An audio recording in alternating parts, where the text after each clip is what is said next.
ચાલો નમસ્કાર દોસ્તો, ગ્રામ્ય વિસ્તારમાં પહોંચી ગયા છીએ અને આજે તમારા માટે કંઈક સરપ્રાઈઝ છે. એક અલગ જ પ્રકારની વસ્તુ હું તમને બતાવવા જઈ રહ્યો છું. તમે જોયું હોય તો એનું નામ આપજો, કોમેન્ટ બોક્સમાં ફટાફટ જણાવજો આ ફળ કયું છે. બુદ્ધિગમ્ય સવાલ છે. તમારી જાણ ખાતર કહી દઉં, લીંબુ તો નથી જ, એટલે એ જવાબ તો આપશો નહીં. ચાલો, આ તમને સ્પષ્ટ દેખાઈ રહ્યું છે. ઉનાળામાં થતું ફળ છે. થોડી હિન્ટ આપું કે આયુર્વેદની અંદર આ ફળ છે ને એ ઉપયોગમાં આવે છે, ઔષધીય ગુણ ધરાવે છે. બરાબર છે. અને આ એનું વૃક્ષ છે, તમે જોઈ શકો છો. આપણે જરા બહારથી જરાક સીન લઈ લઈએ.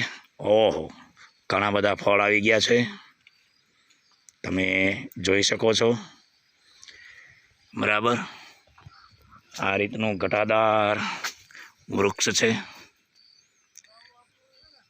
સૌરાષ્ટ્ર પંથકની અંદર આ વૃક્ષ આપણને જોવા મળે છે, ગ્રામ્ય વિસ્તારની અંદર. બાકી તો એ મસ્ત ઉનાળુ શાકભાજી છે. તો કોમેન્ટ બોક્સની અંદર મિત્રો ફટાફટ જણાવજો કે આ ફળ કયું છે. જ્યાં સુધી મને ખબર છે, લગભગ પથરી થઈ હોય તો એમાં કામમાં આવે છે, એવું થોડું જાણવા મળેલું છે. બરાબર, ઓકે. ચાલો,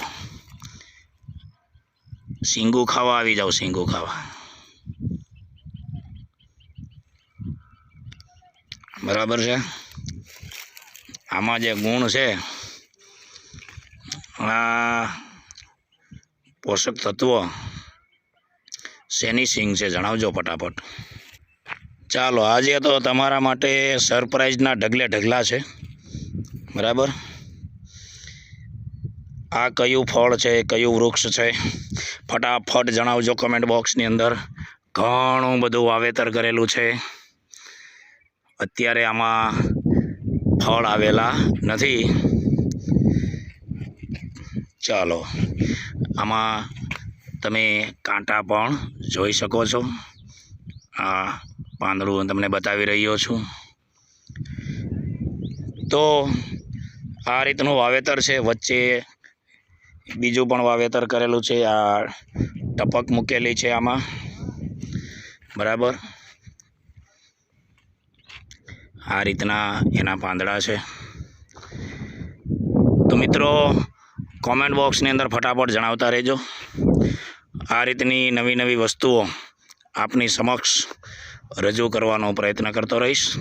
નમસ્કાર, જય શ્રી કૃષ્ણ.